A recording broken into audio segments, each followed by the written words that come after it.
In the quiet town of Monroe, North Carolina, a man emerged during one of the most turbulent eras in American history. His name was Robert F. Williams, and while many leaders of the civil rights movement became known for their commitment to nonviolence, Williams charted a different path, one rooted in the idea that communities under constant threat had the right to protect themselves. His story is not only about struggle, but about courage, resilience, and the complicated choices people are forced to make when survival is at stake. Williams grew up witnessing firsthand the harsh realities of segregation. The racial climate of the South in the mid-20th century was unforgiving, shaped by intimidation, fear, and the ever-present shadow of white supremacist violence. For many black families, daily life meant enduring harassment, facing threats, and living with the knowledge that the law often offered no real protection. But Williams refused to accept this as the natural order of things.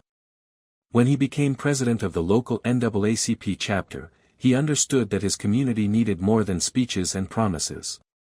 They needed safety, dignity, and the confidence that their lives mattered just as much as anyone else's. And so, Williams began to organize.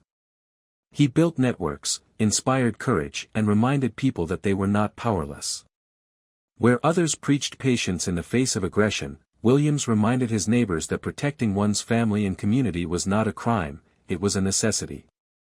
This perspective made him both a controversial and inspiring figure. To some, he was a radical, unwilling to follow the mainstream approach of nonviolence. To others, especially those who had endured relentless attacks, he was a beacon of hope, someone unafraid to stand up and say, "We will not be victims." His philosophy challenged the nation to consider what freedom truly meant if it came without security.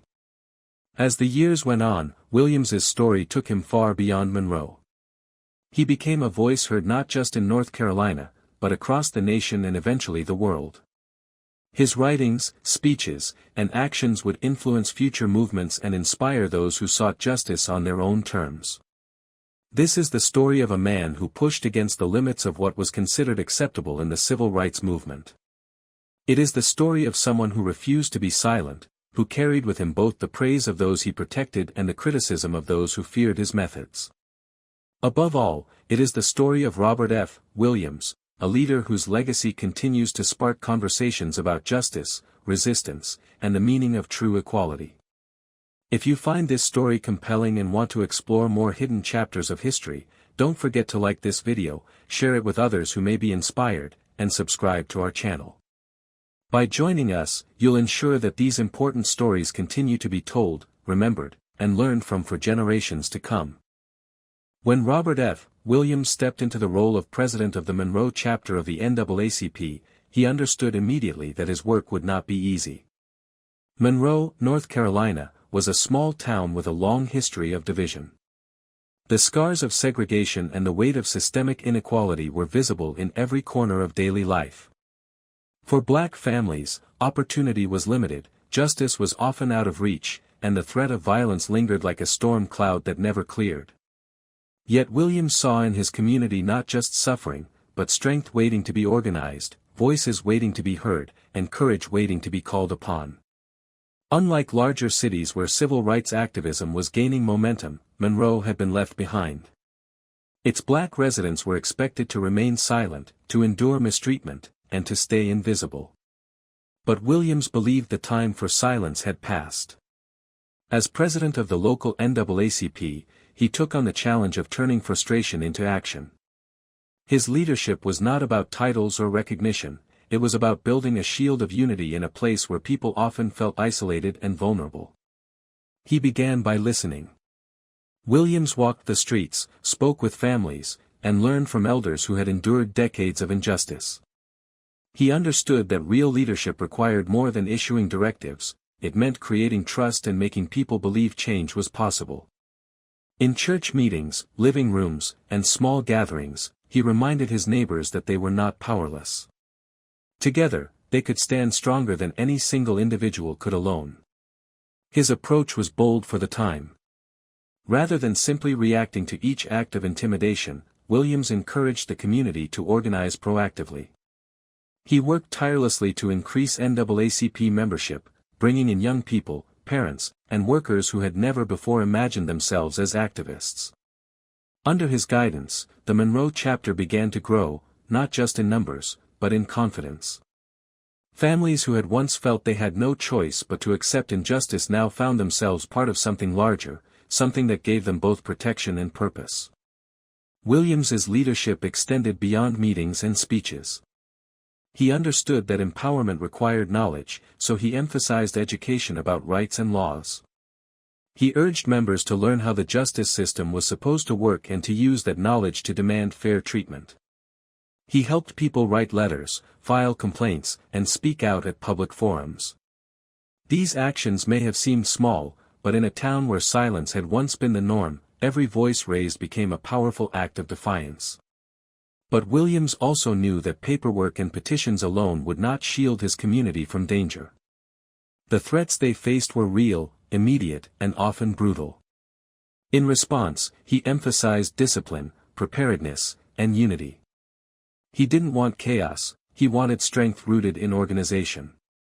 By teaching his community to look out for one another, to support each other in times of crisis, and to stand together rather than scatter in fear, he transformed the Monroe chapter of the NAACP into more than just a civil rights organization. It became a lifeline. His work began to ripple outward. Other towns and chapters took notice of what was happening in Monroe. Here was a leader who didn't simply accept the old ways of doing things. Instead, he redefined what a local NAACP chapter could be, not just a group that lobbied for change, but one that actively defended its people, instilled pride, and challenged a system that thrived on division. Williams's ability to inspire was perhaps his greatest gift. He spoke plainly, without the polished rhetoric of national figures, but with a directness that resonated deeply with those around him. He was one of them, he lived their struggles, faced the same dangers, and refused to distance himself from their pain. That authenticity built loyalty, and that loyalty fueled the courage to act. As months turned into years, the Monroe NAACP under Williams became a symbol of possibility. It was proof that even in the most difficult environments, change could take root if people stood together. It showed that leadership was not about waiting for others to act, but about seizing the moment, creating space for collective power, and reminding a community that their dignity was worth defending. Through his role as president, Robert F. Williams laid a foundation that would influence not just his hometown, but the larger civil rights movement. His work in Monroe revealed that ordinary people, when organized and determined, could resist oppression and demand recognition. It was a lesson that resonated far beyond North Carolina and left a mark on history that cannot be ignored. His time leading the Monroe chapter was more than just a position, it was the beginning of a legacy.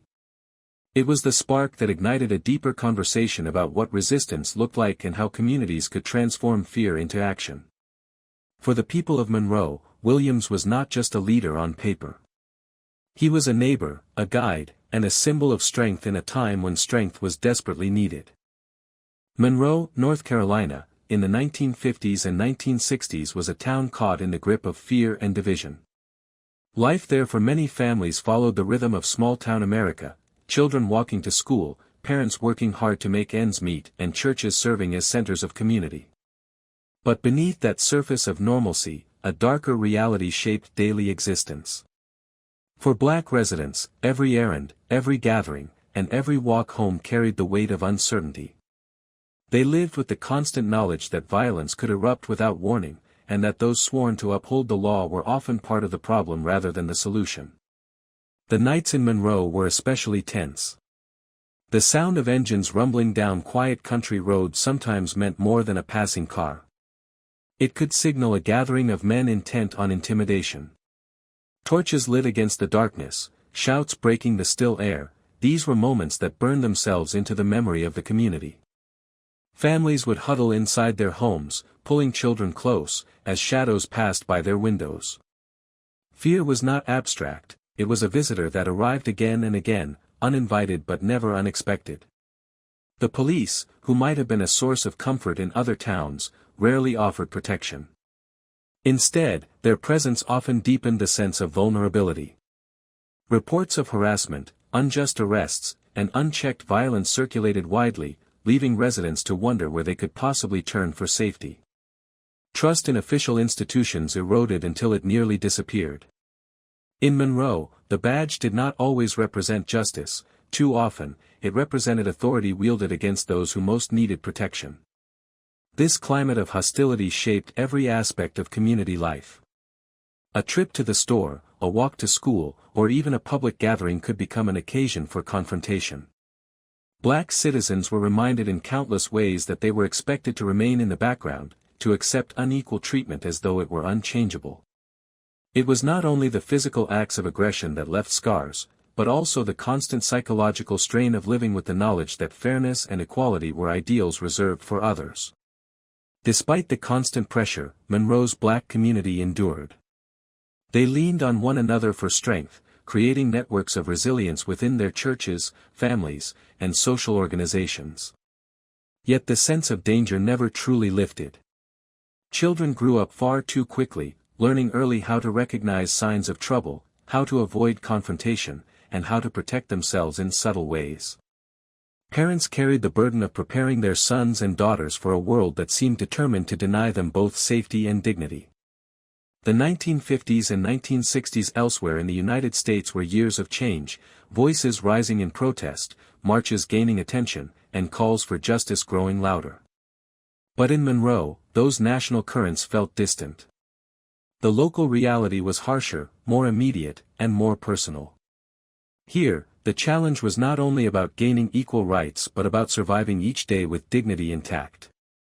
The national headlines spoke of progress, but in Monroe, progress was measured by whether families made it through the night unharmed. The weight of systemic oppression was visible in the most ordinary details of life. Schools lacked resources, job opportunities were scarce, and public spaces carried unspoken rules about who belonged where. These limitations were enforced not only by custom but also by the threat of force. The structures of inequality were not abstract ideas, they were lived realities, reinforced daily by the fear of reprisal if anyone dared to challenge them. Yet out of this atmosphere of intimidation grew a quiet determination. Each act of endurance became an act of defiance.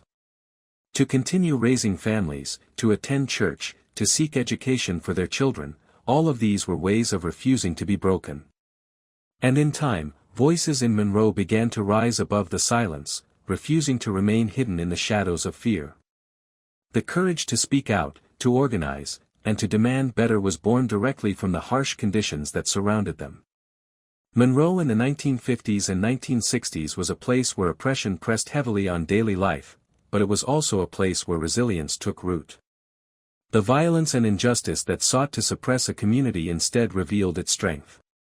Every act of intimidation, every abuse of power, and every reminder of inequality became fuel for a growing conviction that change was not only necessary but inevitable.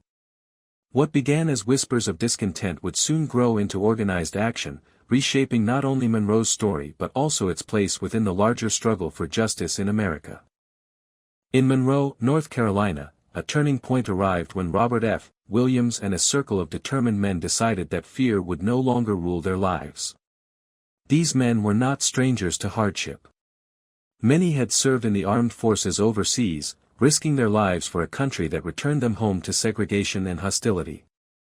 They came back with training, discipline, and the unshakable belief that their families deserved to live in safety. Out of that conviction, the idea for a protective force took shape, a group that would later be known as the Black Guard. The Black Guard was not born out of anger but out of necessity. Night after night, the sound of cars rolling slowly down neighborhood roads carried a familiar dread. Residents would brace themselves, unsure if the approaching lights meant intimidation, destruction, or worse. Williams and his companions understood that simply hoping for help from outside forces was not enough. If their community was to endure, it needed its own guardians, men who would stand watch, not to provoke violence, but to prevent it. The group began quietly, with whispered conversations and trusted invitations. Each man who joined carried not only his own experiences but also the responsibility of protecting neighbors, children, and elders who had no means of defending themselves. They gathered in modest homes, on porches, and in church basements, laying out strategies for how they could respond if threats escalated. These meetings were not filled with fiery speeches but with careful planning, maps of streets, and discussions about how to act with discipline rather than impulse. When the Black Guard finally began its patrols, the change was immediate. For years, families had felt helpless as intimidation rolled through their neighborhoods unchecked. Now, for the first time, there were watchful eyes, steady hands, and men who carried themselves with a quiet authority. They did not roam recklessly, they walked with purpose, aware that their very presence shifted the balance of power. Children looked out their windows at night and saw protectors where once there had been only fear. The impact of the Black Guard extended beyond physical defense. It altered the psychology of the community. Where resignation had once settled in, confidence began to grow. People who had hidden behind curtains started to step forward, knowing they were no longer entirely alone. The simple act of standing watch was more than security, it was a message. It said that lives here had value, that families here had dignity, and that this community would not surrender its future without standing tall. Of course, this new reality did not go unnoticed. Those who sought to control through fear suddenly encountered something they had not expected, resistance that was disciplined, organized, and unafraid. Attempts at intimidation no longer carried the same weight. The Black Guard did not need to outnumber its opposition, its strength came from resolve. In the face of threats, these men stood steady, embodying the principle that defense was not aggression, but survival. For Williams, the Black Guard was never about revenge. It was about restoring balance in a place where the scales had been tilted too long in one direction.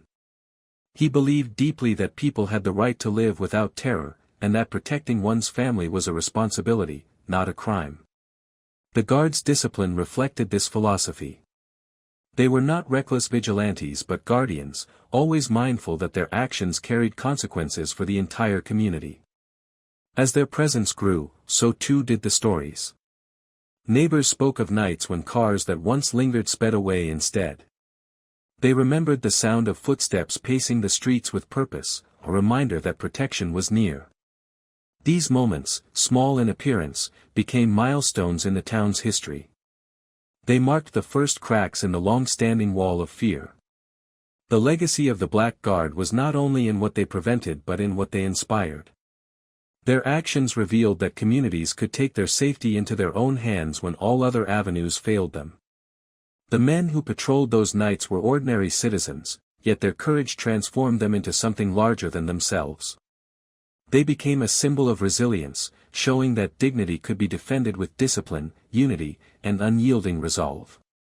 In time, the story of the Black Guard would reach beyond Monroe, influencing future generations to think differently about what it meant to stand up for one's community. But in those first nights of quiet patrols, when the only sounds were footsteps on gravel and the faint hum of cars keeping their distance, what mattered most was the sense of safety returning to families who had nearly forgotten what that felt like. It was not victory in the grand sense, but it was enough to breathe hope into a town that had lived too long without it. Inside the movement for justice, unity was often spoken of as its greatest strength. Yet beneath the surface, different visions of how to achieve freedom quietly pulled at the fabric of the struggle. Robert F. Williams, standing firm in Monroe, North Carolina, embodied one of those visions. To him, the fight for dignity demanded more than speeches and peaceful marches.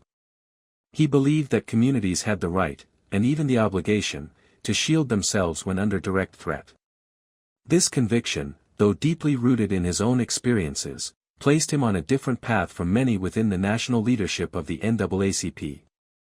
The broader organization had embraced nonviolence as its guiding principle. Leaders across the country saw moral force as their strongest weapon. They sought to expose injustice not with confrontation, but with persistence, patience, and unshakable restraint. It was a philosophy that had brought attention, sympathy, and momentum to the cause. But for Williams, living in a town where threats were not abstract but immediate, nonviolence alone felt incomplete. Williams often found himself caught between two worlds.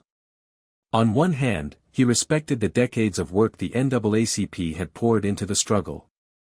He had risen within its ranks and built a local chapter that was vibrant, determined, and committed.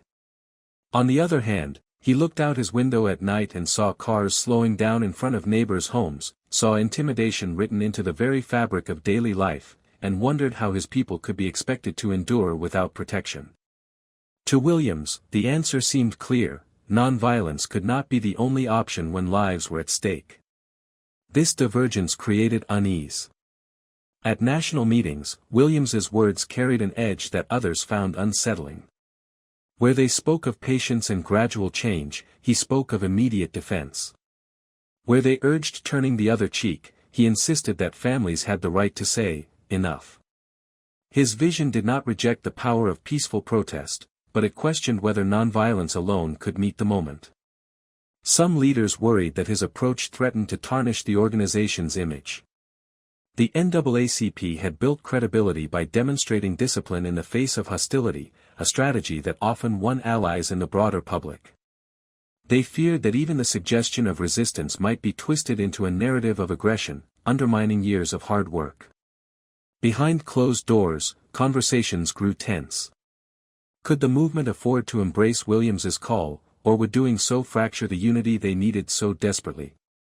In Monroe, however, the debate felt less like theory and more like survival. Local members stood with Williams, seeing in him a voice that reflected their daily struggles. They did not view themselves as radicals but as fathers, mothers, and neighbors unwilling to let harm go unanswered. To them, Williams was not defying the movement, he was honoring its most basic promise, the right to live with dignity. The tension between Williams and the national office deepened as stories of his advocacy began to spread. Journalists picked up on his words, often framing them in ways that heightened controversy. To outsiders, he appeared as a fiery figure breaking from tradition, while to his community, he was simply voicing truths too often ignored. The gap between perception and reality grew wider, and Williams found himself standing in the uncomfortable space between admiration and critique. Yet this conflict was more than personal, it reflected a larger question within the movement itself. How should oppressed communities respond when nonviolence does not stop the blows, when appeals to justice fall on deaf ears, and when the law itself often looks the other way? Williams posed that question, not as a challenge meant to divide, but as a reality he lived with each day. For the NAACP, the dilemma lingered. Some quietly admitted that Williams's perspective carried weight, even if they could not openly endorse it. Others saw in him a dangerous deviation from the path they had committed to follow. The strain did not destroy the organization, but it revealed the fragile balance between philosophy and practicality, between ideals and lived experience. In the end, Williams's stance did more than spark disagreement, it forced the movement to reckon with its own complexity. The struggle for freedom was not a single story told in one voice, but a chorus of experiences, each shaped by place, time, and circumstance. Nonviolence remained the cornerstone for many, but the conversation Williams ignited could not be forgotten. It lingered in the air, reminding all who listened that the pursuit of justice was never as simple as a single path. The tension between Williams and the broader leadership was not just about tactics. It was about identity, survival, and the meaning of dignity itself.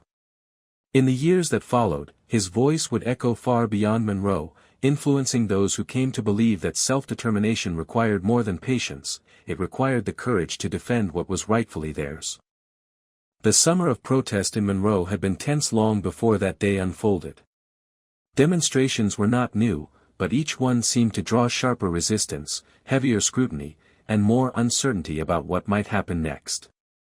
Crowds of marchers carried themselves with determination, their voices rising together in chants that called for dignity and change. For many, it was another step in a long struggle. For Robert F. Williams, it was also another test of how far the opposition would go to silence him. What began as a demonstration soon spiraled into something far more dangerous. A confrontation broke out, fueled by a climate already heavy with suspicion. In the swirl of movement, marchers, hecklers, and the tense presence of law enforcement, an incident occurred that would alter the course of Williams's life. Two white individuals, caught in the midst of the protest, ended up in the hands of the demonstrators. Though they were soon released unharmed, the event was quickly framed as something more sinister, an abduction. The accusation came swiftly. Within hours, the narrative shifted from a story of protest to one of alleged crime. Local newspapers seized on the headline, amplifying the charge with sensational language that painted Williams as a dangerous agitator rather than a community leader. The details of what truly happened mattered little compared to the power of the accusation. Suddenly, Williams was not only a voice of defiance, he was branded a wanted man. For Williams, the charge was more than a legal matter. It was a political strike, aimed at dismantling his influence and silencing the message he carried. To stay and face trial meant risking not only his freedom but also his ability to continue the work he believed in. Remaining in Monroe would place him at the mercy of a system that had already shown little interest in fairness. Exile, though painful, became the only path forward. The decision weighed heavily. Williams was not just leaving behind a town, he was leaving behind family, friends, and the people he had sworn to defend. The thought of abandoning Monroe was a wound deeper than any courtroom battle. Yet survival demanded sacrifice, and with that realization, he prepared to slip away into a future uncertain and uncharted. His departure marked a dramatic turning point. In the dead of night, with little more than determination and the knowledge that capture could come at any moment, Williams began his journey into exile. It was not a triumphant escape but a desperate move to keep hope alive. Each mile that carried him farther from Monroe also carried him deeper into the unknown, where allies and enemies alike awaited. Exile transformed Williams into more than a local leader. From abroad, his voice carried across borders, lifted by radio broadcasts, writings, and speeches that reached ears he might never have imagined. Cut off from his home, he found himself part of a broader global struggle, connecting the fight in Monroe with battles against oppression around the world. The label of fugitive did not silence him, it amplified him, turning his exile into a platform. Back in Monroe, the absence of Williams was palpable. Supporters mourned the loss of their leader, while opponents celebrated his removal. But the community did not forget. The memory of the charges, and the way they were used to force him from his home, remained a reminder of how justice could be twisted into a tool of suppression. For Williams himself, exile was both a punishment and a liberation. He could no longer walk the streets of his hometown, yet he could now speak more freely to an international audience. The accusations that had sought to cage him instead gave him wings, carrying his message across oceans. It was a bitter irony, what was meant to end his influence only expanded it. Years later, when history revisited the events that led to his departure, many questioned the legitimacy of the charges. To his supporters, the so-called kidnapping was never about crime but about silencing a man who refused to bow. The fact that the individuals at the center of the incident had been released unharmed only deepened suspicions about how the case had been framed. The story of Robert F. Williams's exile is not simply the story of a man fleeing charges. It is the story of how a movement can be tested, how leaders can be targeted, and how resilience can turn even forced flight into a new chapter of struggle. It is a reminder that the fight for justice often demands choices no one should have to make, to stand and face a system stacked against you, or to leave everything behind and carry the cause to unfamiliar ground. Williams chose exile, not because he feared the fight, but because he refused to let his enemies dictate its terms. In doing so, he transformed what could have been an ending into a beginning, proving that even in the face of accusations, a voice committed to truth could not be silenced. When Robert F. Williams left the United States, he carried with him more than the burden of exile. He carried a mission, a fire that could not be extinguished by borders or accusations. Far from Monroe, he found himself thrust into a new arena, an international stage where the fight for dignity and justice was not confined to one community, one state, or even one country.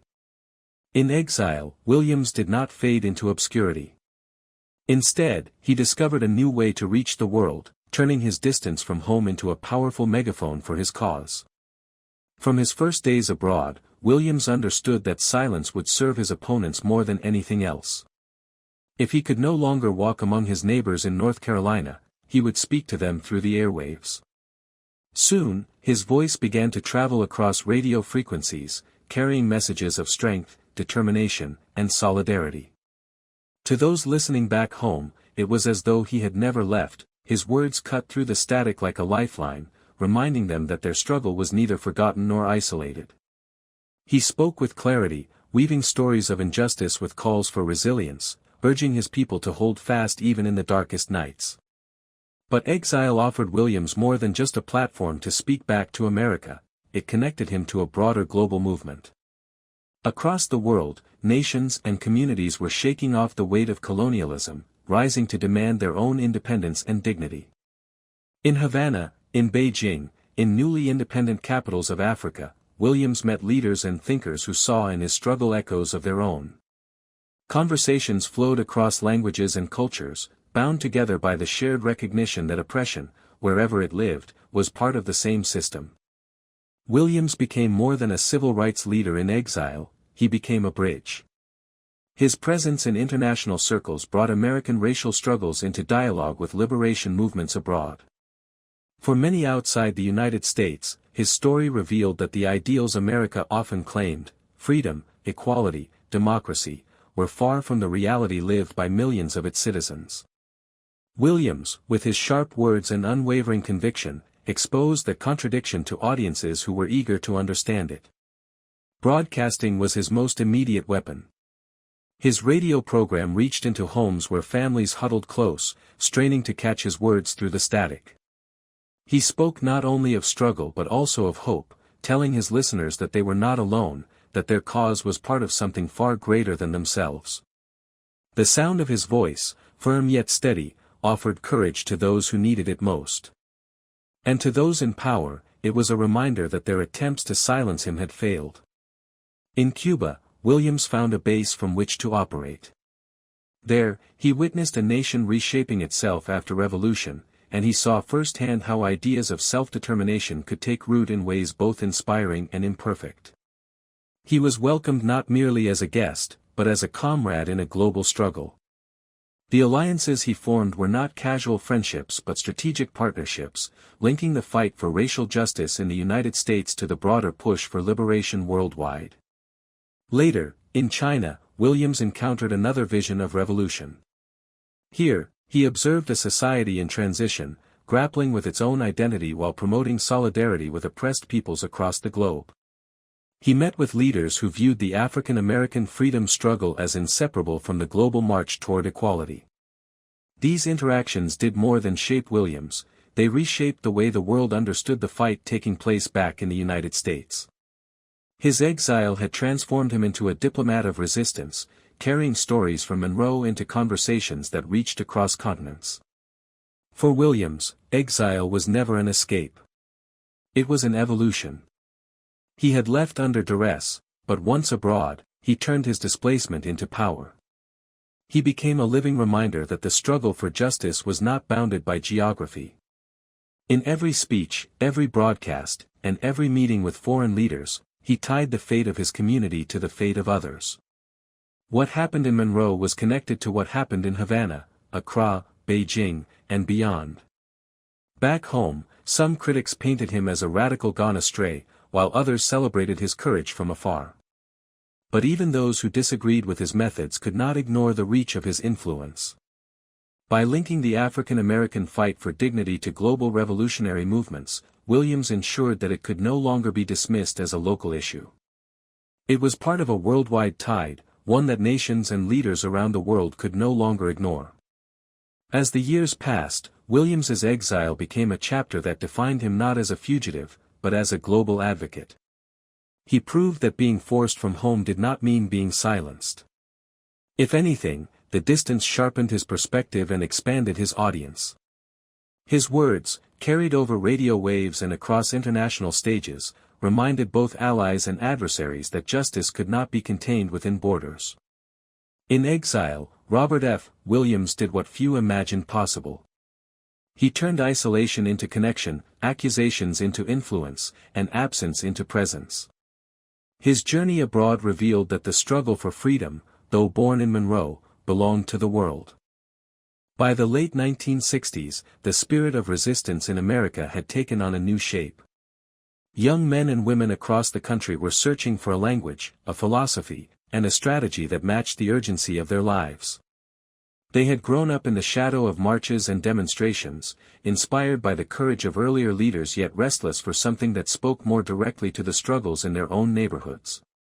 Into this atmosphere came echoes of a man who had once stood his ground in Monroe, North Carolina. His name was Robert F. Williams, and though exile had carried him far from home, his ideas were alive and well, whispered in meetings, studied in pamphlets, and shaping the minds of those who would soon create one of the most iconic movements of the era. Williams had long argued that communities had the right to defend themselves. For him, dignity was not only about marching in the daylight but about surviving the night. His insistence that self-determination included the ability to protect families and neighbors left an indelible mark on the generation that followed.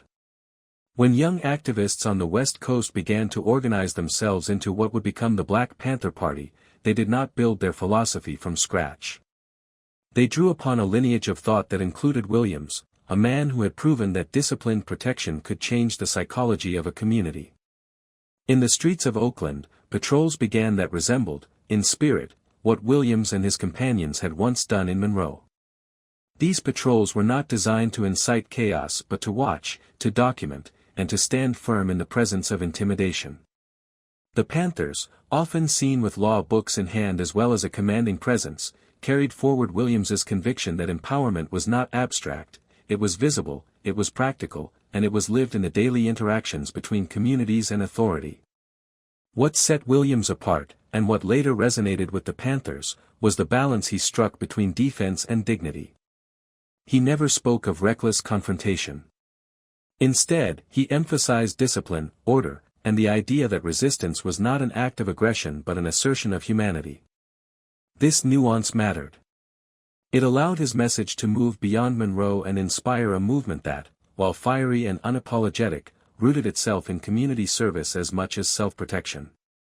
The Panthers did more than carry his ideas forward, they expanded them. They understood, as Williams had, that real freedom required more than the absence of fear, it required food on the table, access to education, and the ability to dream of a future not defined by limitations. Their breakfast programs for children, health clinics, and schools reflected a broader vision of self-determination, one that echoed Williams's belief in communities controlling their own destinies. Even as the Panthers grew into a national presence, the shadow of Williams lingered in their ideology. Many of them had studied his writings, listened to his broadcasts, and internalized his message that oppression could not be met with silence. They carried his story as proof that standing tall, even in the face of overwhelming opposition, could alter the course of history. Williams had shown that one small town in North Carolina could influence the world. The Panthers, in turn, demonstrated how a local philosophy could ignite a national movement. The connection between Williams and the Panthers was not merely philosophical. It was generational. Williams had paved a path through uncharted territory, breaking from the dominant strategies of his time and enduring exile for his choices. The Panthers walked that path with their own boldness, pushing the conversation further and forcing the nation to confront questions it had long avoided. They demanded answers not just about legal rights but about the very structures that shaped life in America. Critics often painted both Williams and the Panthers in stark terms, reducing their message to images of confrontation. But those who listened closely understood something deeper. This was about community empowerment, about refusing to be passive in the face of danger, and about claiming ownership of one's destiny. Williams's insistence that people had the right to live without fear resonated because it was not theoretical, it was rooted in the daily reality of those he sought to protect. The Panthers carried that same urgency into the cities they served. Through them, Williams's influence reached young people who had never heard his voice directly. His ideas became part of a collective consciousness, shaping the language of resistance and the strategies of survival. The Panthers may have been the most visible inheritors of his vision, but his impact rippled far wider, touching movements and individuals across the country who embraced the notion that dignity required both courage and action. Looking back, it is clear that Robert F. Williams never truly left the movement, even when exile took him thousands of miles away. His spirit lived on in the men and women who took up his call, not as a rejection of nonviolence, but as a complement to it, a reminder that freedom required both patience and protection. In the defiant stares and steady voices of the Black Panther Party, one could hear the echoes of Monroe, the lessons of the Black Guard, and the unshakable belief that communities had the right to determine their own fate. Williams's influence proved that ideas are not bound by geography. They travel, they adapt, and they inspire long after their origin. From the quiet streets of Monroe to the bustling avenues of Oakland, his vision stretched across time and space, leaving a legacy that would shape generations. His story is a testament to how one man's determination can ignite a movement, and how the seeds of self-determination, once planted, can grow into a forest of resistance and hope. When Robert F. Williams finally set foot once more on American soil, it was not simply a homecoming, it was the closing of one chapter and the beginning of another. Years of exile had shaped him, sharpened his ideas, and connected him to movements far beyond the borders of Monroe, North Carolina.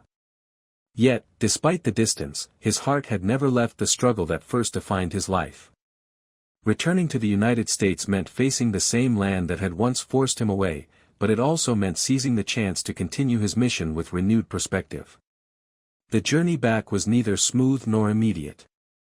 For years, questions lingered about whether Williams could safely return, whether the accusations that had driven him abroad would forever hang over him.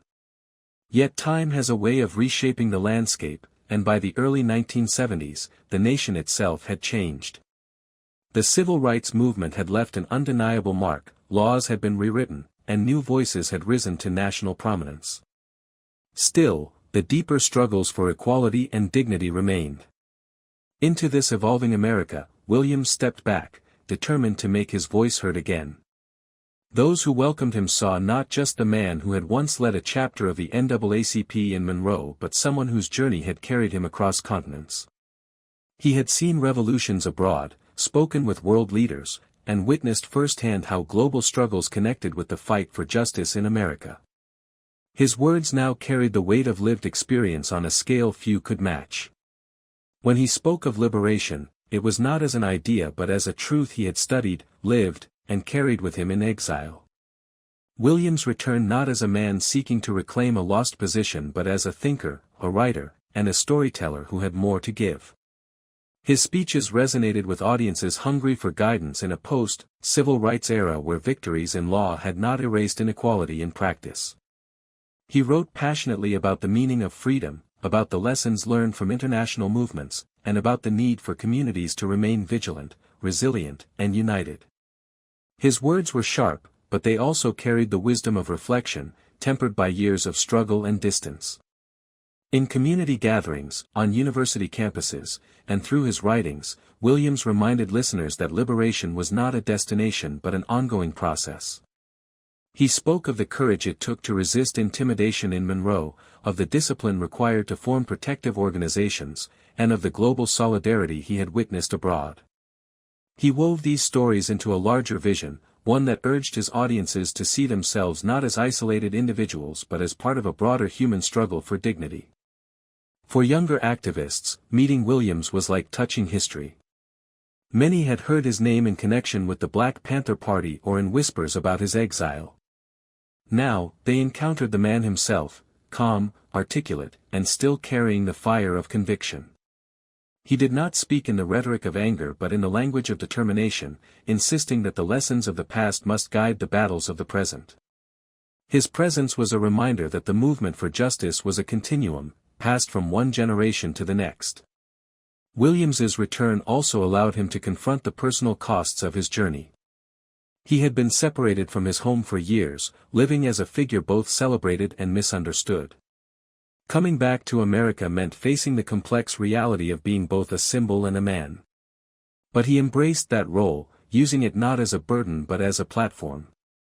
He knew that his story carried power, and he chose to use that power to inspire rather than to retreat into silence. The writings he produced in this period were among his most thoughtful.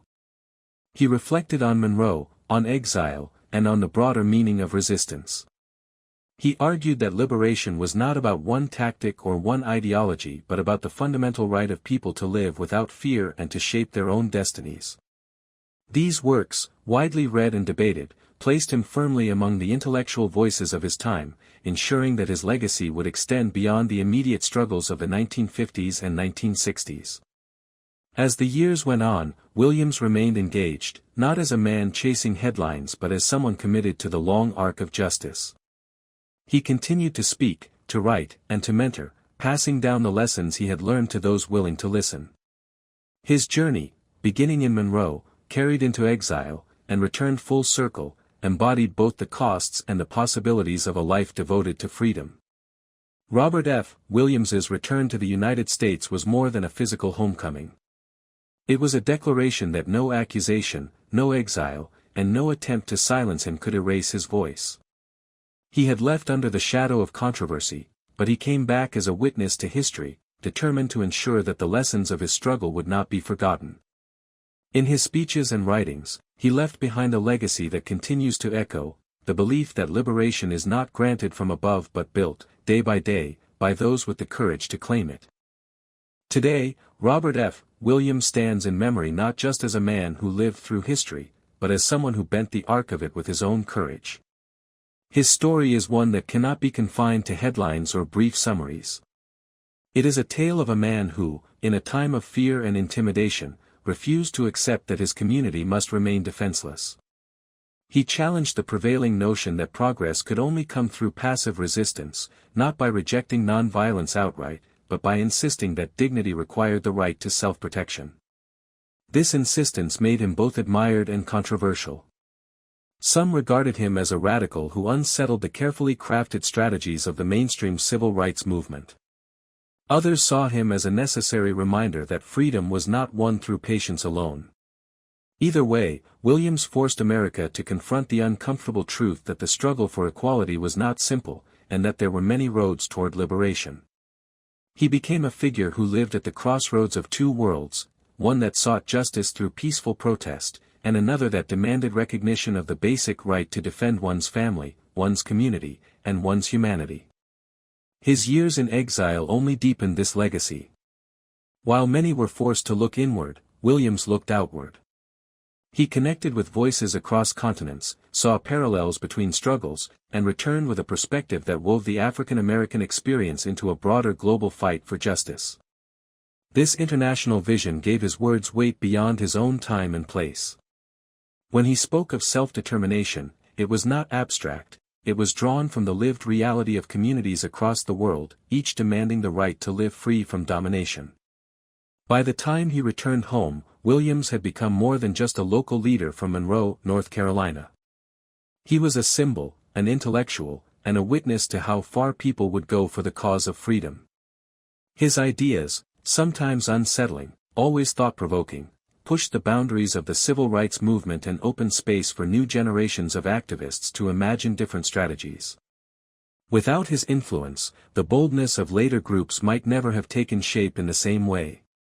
His belief that self-defense and self-determination were inseparable from dignity echoed into the movements that followed, shaping their vision and their tactics. Yet what makes Williams remarkable is not only his defiance but his humanity.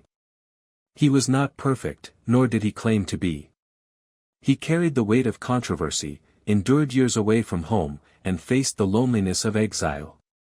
But through it all, he never abandoned the cause. He never stopped believing that ordinary people had the power to stand up, organize, and protect themselves against injustice. His story is not just about confrontation, it is also about endurance, resilience, and a relentless refusal to give in to despair. Today, his legacy is often revisited with fresh eyes. Historians and activists alike see in him a figure who dared to imagine alternatives when the mainstream demanded uniformity. Younger generations, searching for models of strength and courage, discover in his writings and his life a reminder that there is no single way to fight for justice. Some are drawn to his fiery defense of self-protection, others to his international vision, still others to his unshakable commitment to liberation in all its forms. In every case, Williams's story continues to inspire, not as a relic of the past, but as a living lesson for the present. As we look back, Robert F. Williams remains a bold figure who challenged the limits of his time. He was a man who believed deeply in the power of his people to shape their own destiny, even when the cost was exile, controversy, and sacrifice. His courage laid the groundwork for others to push further, to demand more, and to refuse compromise when dignity was at stake. His life reminds us that history is not made by those who wait for permission, it is written by those who dare to act. If his story moves you, let it be a spark to keep learning, questioning, and standing firm in the face of challenges. And if you've enjoyed this journey through his remarkable life, don't forget to like this video, subscribe to the channel for more stories that history tried to overlook, and share it so others can reflect on his legacy too. Thank you for spending this time here, and may you all have a peaceful night's rest.